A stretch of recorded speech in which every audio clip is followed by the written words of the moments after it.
The Bengali টিউশনে তোমাদের সকলকে স্বাগত। আমি শুভময়। আজ তোমাদের বিভূতিভূষণ বন্দ্যোপাধ্যায়ের লেখা চাঁদের পাহাড়, যেটি আইসিএসসি বোর্ডের ক্লাস 9 এবং 10-এর অন্তর্ভুক্ত। সেই চাঁদের পাহাড়ের আমি প্রতিটি চ্যাপ্টার অনুযায়ী তোমাদের একটু আলোচনা করে দেব। মানে তোমাদের এই চাঁদের পাহাড়ে মোট 14টি চ্যাপ্টার রয়েছে। আমি এক এক করে প্রথম থেকে একদম সিকোয়েন্স অনুসারে প্রতিটি চ্যাপ্টার আলোচনা করে দেব এবং তার কিছু প্রশ্ন উত্তর নিয়ে আলোচনা করব। যাই হোক, আজকে তাহলে আমাদের প্রথম যে আলোচনা থাকবে সেটি হলো চাঁদের পাহাড়ের 1 নম্বর অধ্যায়ের, মানে আজকে যেহেতু শুরু করছি চাঁদের পাহাড়ের 1 নম্বর অধ্যায় নিয়ে আজকে আমরা আলোচনা করব। প্রতিটি লাইন বাই লাইন আমরা আলোচনা করে দেব। দেখো, চাঁদের পাহাড় যে গল্পটি রয়েছে সেটিতে প্রথমেই দেখানো হয়েছে, মানে প্রথম অধ্যায়ে দেখানো হয়েছে শঙ্কর একেবারে অজ পাড়াগাঁয়ের ছেলে। সে সবেমাত্র এফএ পরীক্ষা দিয়ে বাড়িতে এসে থেকেছে, মানে এফএ পরীক্ষা দিয়ে কিছুদিন পরীক্ষার পরে ছুটি থাকে, সেই ছুটি উপলক্ষে সে বাড়িতে এসে কিছুদিন বিশ্রাম নিচ্ছে। যেহেতু সে ছুটিতে বা পরীক্ষা দিয়ে বাড়িতে এসেছে, তাই তার তেমন কাজ থাকাটা অস্বাভাবিক, মানে কাজ থাকাটা একদম স্বাভাবিক নয়, কাজ থাকবে না এটাই স্বাভাবিক। তাই সকালবেলা সে বন্ধু বান্ধবদের বাড়িতে ঘুরে বেড়ায়, দুপুরবেলা খেয়ে দিয়ে লম্বা একটা ঘুম, আর বিকেলবেলা সে মাছ ধরার ওখানে, মানে একটা নদীর ঘাটে গিয়ে বা পুকুরের ধারে গিয়ে মাছ ধরার ওখানে বসে থাকে। তো তার 3 বেলা এটাই রুটিন। পুরো বৈশাখ মাস এইভাবে বসে থাকার পর একদিন শঙ্করকে তার মা ডেকে বলে, শোন শঙ্কর, তোকে একটা কথা বলি। দেখ, তোর বাবারও তো শরীরটা ভালো নেই, আর তোরও একটু বয়স হয়েছে, তাই এখন যদি তুই একটা কাজের ব্যবস্থা করিস তাহলে আমাদের সংসারে কিছুটা সুবিধা হয়, কারণ তোর বাবার শরীর আর চলছে না। তার মা শঙ্করকে যে কথাটি বলেছিল সেই কথাটি শঙ্করকে ভাবিয়ে তোলে। সত্যিই তো বাবার শরীরটা অনেক দিন ধরেই খারাপ যাচ্ছে, আর তাছাড়াও শঙ্করের আরেকটু পড়াশোনা করার ইচ্ছে, তার মানে সে এখনই চাকরিতে যোগদান করতে চায় না। আর তাছাড়াও সে কলকাতায় থেকে মানুষ, আর কলকাতায় তার বাবার যেহেতু শরীর খারাপ, কলকাতায় পড়াশোনা করানোর মতো টাকা পয়সা বা অর্থ সাহায্য তার বাবার পক্ষে আর সম্ভব নয়। এই কারণেই শঙ্করকে কথাটা ভাবিয়ে তুলেছিল। আরেকটি কথা, শঙ্করকে এই অজ পাড়াগাঁয়ে তেমন কেউ চিনত না, আর আগেকার দিনে একটু ওই রেফারেন্স অনুসারেই চাকরিগুলো হতো, মানে কেউ কাউকে বলে দিলে তারপরেই চাকরিগুলো হতো। তো শঙ্করকে যেহেতু কেউ চেনেও না, তাহলে কে তাকে চাকরি দেবে? এরকম অনেকগুলো সমস্যা শঙ্করের সামনে এসে হাজির হলো। যেহেতু শঙ্করকে এই পাড়াগাঁয়ে কেউ তেমন চেনে না, তাই শঙ্করের মা উদ্যোগী হয়ে শ্যামনগরে না নৈহাটিতে কোনো একটা জায়গায় একটা ভদ্রলোক পাটকলে চাকরি করত।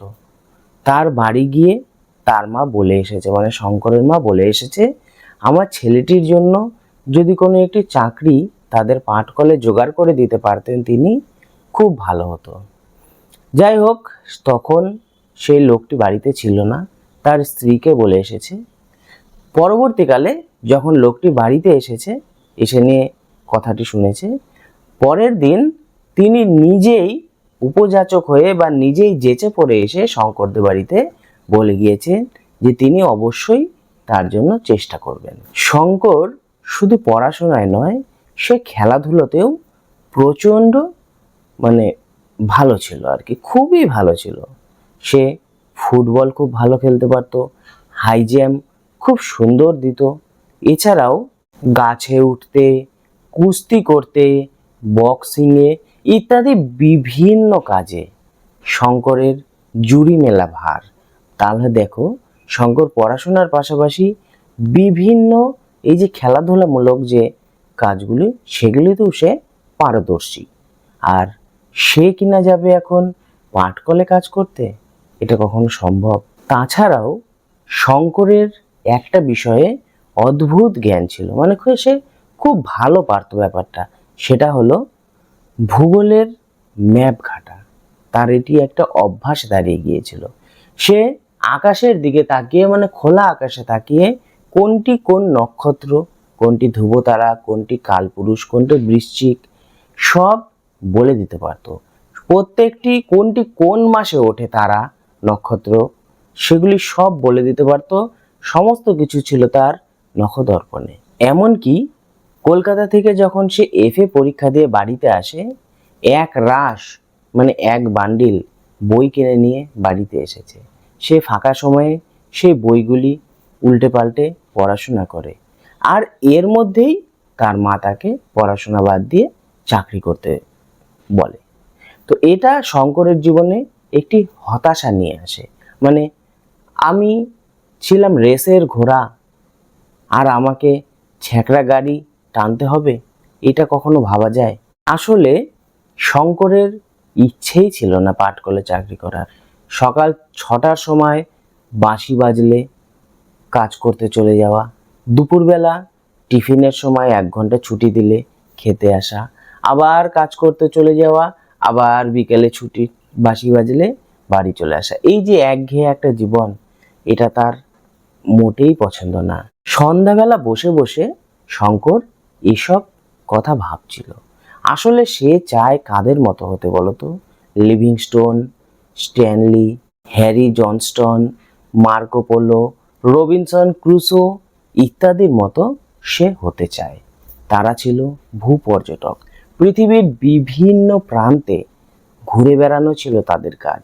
আর শঙ্করও তাদের মতো বিভিন্ন জায়গায়, বিভিন্ন প্রদেশে, বনে জঙ্গলে এই পৃথিবীটাকে বিভিন্নভাবে আবিষ্কার করার তার ইচ্ছা ছিল। যদিও একজন বাঙালি ছেলে হিসাবে এ সমস্ত অ্যাচিভ করা খুব কঠিন। আসলে বাঙালি ছেলেরা ডাক্তার, উকিল, মাস্টার, কেরানি এসব হওয়ার জন্যই তৈরি হয়। বাঙালি ছেলেরা এগুলো করার জন্য, মানে ভূপর্যটক বা আরও বিভিন্ন যে আবিষ্কারমূলক, এগুলো করার জন্য বাঙালিরা তৈরি হয় না, এটা শঙ্করের মনে হয়েছে। তাই তার জীবনের যে স্বপ্ন, সেই স্বপ্নকে ভেবেছে হয়তো এটা স্বপ্নই থেকে যাবে। শঙ্করের একটি বই পড়তে খুব ভালো লাগে, হাউট প্যান্ডের লেখা মাউন্টেন অফ দি মুন, মানে চাঁদের পাহাড়। কতবার যে সে এই বইটি পড়েছে তার কোনো ঠিক নেই, এবং সে চায় এই বইটির মতো সেও একদিন মাউন্টেন অফ দি মুন জয় করতে। একদিন রাত্রে, রাত বলাটা ভুল হবে, ভোরবেলায় সে একটি অদ্ভুত স্বপ্ন দেখে। শঙ্কর দেখে খুব গভীর জঙ্গল, তার মধ্যে একদল বুনো হাতির দল মরমর করে বাঁশ ভেঙে ফেলছে, মানে বাঁশঝাড়গুলোকে ভেঙে দিচ্ছে, এবং একজন বা দুজন পর্বতারোহী তারা পাহাড়ের উপরে উঠেই যাচ্ছে, উঠেই যাচ্ছে। সেই ঘন বাঁশবন, বরগাছা, শ্যাওলা, বিভিন্ন বড় বড় বৃক্ষ, এগুলি সে স্বপ্নে খুব কাছে থেকে দেখেছে। একবার একটি বুনো হাতির আওয়াজে তার ঘুম ভেঙে যায়, এবং সে উঠে দেখে জানলা দিয়ে বা বেড়ার যে ফুটোগুলো রয়েছে, সেই ফুটোগুলো দিয়ে আলো প্রবেশ করছে, তার মানে ভোর হয়ে গেছে। তখন তার মনে হয় ভোরের স্বপ্ন নাকি সত্যি হয়। শঙ্করদের পাড়ায় একটি ভাঙা মন্দির রয়েছে। সেই মন্দিরটিতে আগে পুজো হতো, কিন্তু এখন ঘটা করে পুজো হয় না। 12 ভূঁইয়ার এক ভূঁইয়ার জামাই মদন রায় এই মন্দিরটি তৈরি করেছিল, কিন্তু বর্তমানে মন্দিরটি ভগ্ন অবস্থায় পড়ে রয়েছে। মন্দিরটিতে কোনো মূর্তি নেই, তবুও মন্দিরটিতে শনি এবং মঙ্গলবারে সামান্য করে পূজা হয়। মানে মেয়েরা, বউরা এসে সেই যে থানটি রয়েছে, সেই থানে এসে আলতা, সিঁদুর ইত্যাদি লেপে দিয়ে যায়। আসলে মন্দিরটি যেখানে ছিল সেখানে একটি খুন হয়েছিল, এবং খুন হওয়ার দরুন সেখানে আর কেউ থাকে না, এখন এখানে ভূতেরা বাস করে বলে অনেকে মনে করে। কিন্তু শঙ্করের সেই নিরালা মন্দির প্রাঙ্গণেই বসে থাকতে খুব ভালো লাগে। আজ ভোরবেলা যে স্বপ্নটা শঙ্কর দেখেছিল, সেই স্বপ্নটা তার মনে দাগ দিয়ে গিয়েছে। তার বারবার মনে হয় সেও যদি মাউন্টেন অফ দি মুন জয় করতে যেতে পারত, কি ভালো না হতো শঙ্করের। মানে তার জীবনের একমাত্র লক্ষ্য তো এটাই। সে তো আর পাটকলে কাজ করার জন্য জন্মগ্রহণ করেনি, এটা তার মনে হয়। তোমরা দেখে থাকবে মানুষের জীবনে এমন এমন অপ্রত্যাশিত কিছু ঘটনা ঘটে থাকে যা তার জীবনটাকে বদলে দেয়। শঙ্করের জীবনেও এমন অপ্রত্যাশিতভাবে একটি ঘটনা ঘটে গেল। সকালবেলা শঙ্কর একটু নদীর ধারে ঘুরতে গিয়েছিল। ঘুরে এসে যখন বাড়িতে প্রবেশ করলো, তখন দেখতে পেল রামেশ্বর মুখুজ্জের স্ত্রী এক টুকরো কাগজ নিয়ে এসে শঙ্করকে দেখাতে এসেছিল যে সেটিতে কি লেখা রয়েছে। আসলে রামেশ্বর মুখুজ্জের জামাই প্রসাদ দাস বন্দ্যোপাধ্যায় অনেকদিন হলো বাড়ি ছেড়ে চলে গিয়েছেন। তার জামাইয়ের চিঠি অনেকদিন পরে তার বাড়িতে এসেছে এবং সেটি নিয়ে শঙ্করকে তিনি দেখাতে এসেছে। শঙ্করের হাতে যখন কাগজটি দিল রামেশ্বর মুখুজ্জের স্ত্রী, শঙ্কর তখন সেটা খুলে দেখলো। সেখানে লেখা রয়েছে প্রসাদ দাস বন্দ্যোপাধ্যায়, মানে আমি অ্যাড্রেসটি বলছি, অ্যাড্রেসটি কি লেখা ছিল, Prasad Das Bandyopadhyay, Uganda railway head office, Mombasa, পূর্ব আফ্রিকা। মিডিলে আরেকটি কথা ছিল কনস্ট্রাকশন ডিপার্টমেন্ট। শঙ্কর যখন সেই কাগজটিতে পড়ল অ্যাড্রেসটি কি লেখা রয়েছে, সেই কাগজটি তার হাত থেকে পড়ে গেল। মানুষ পালিয়ে যায় তো যায়, এত দূরে যায় তাই বলে পূর্ব আফ্রিকা, এটা কখনো হয়? তবে শঙ্কর জানতো ননিবালা দেবীর স্বামী প্রসাদ দাস বন্দ্যোপাধ্যায় ভীষণ একগুঁয়ে, একরোখা এবং ভবঘুরে টাইপের ছিল। তাই তার পক্ষে এত দূরে যাওয়াটা কোনো অস্বাভাবিক কাজ হতেই পারে না। এই প্রসাদ দাস বন্দ্যোপাধ্যায়ের সাথে শঙ্করের একবার দেখা হয়েছিল। তারা অনেকক্ষণ কথাও বলেছিল এবং দুজন দুজনের সাথে বেশ ভালো মিশে গিয়েছিল। রামেশ্বর মুখুজ্জেকে, মানে মুখুজ্জের স্ত্রীকে যখন শঙ্কর অ্যাড্রেসটি বলল, রামেশ্বর মুখুজ্জের স্ত্রী বুঝতেই পারল না কত দূরে সে গিয়েছে, মানে প্রসাদ দাস বন্দ্যোপাধ্যায় গিয়েছে। আসলে তার দূরত্ব সম্পর্কে কোনো আইডিয়াই নেই যে পূর্ব আফ্রিকা কত দূর। রামেশ্বর মুখুজ্জের স্ত্রী যে অ্যাড্রেসটি নিয়ে এসেছিল সেটি শঙ্কর তার নোট বইয়ে লিখে রেখে দিল এবং রামেশ্বর মুখুজ্জের স্ত্রী চলে যাওয়ার পরে শঙ্কর প্রসাদ দাস বন্দ্যোপাধ্যায়কে একটি চিঠি লিখল যে তার শঙ্করকে মনে আছে কিনা। সে আর শঙ্কর একবার কবজির জোর খেলেছিল এবং তাতে শঙ্কর তাকে হারিয়ে দিয়েছিল। তো যাই হোক, এই সমস্ত কথা বলে তার পরিচয় সে দিল এবং বলেছিল যে যদি কোনো একটা কাজ, মানে রেলওয়ে ডিপার্টমেন্টে সে রয়েছে, তো সেখানে যদি কোনো একটা কাজ জোগাড় করে দিতে পারে তাহলে ভীষণ উপকৃত হয় শঙ্কর। প্রায় 1.5 মাস পর সে যখন চিঠিটির উত্তর প্রায় আশা ছেড়েই দিয়েছিল এবং হতাশ হয়ে বসেছিল, প্রায় 1.5 মাস পর সেই পূর্ব আফ্রিকা মোম্বাসা থেকে একটি চিঠি এসেছে। সেটি প্রসাদ দাস বন্দ্যোপাধ্যায়ের লেখা।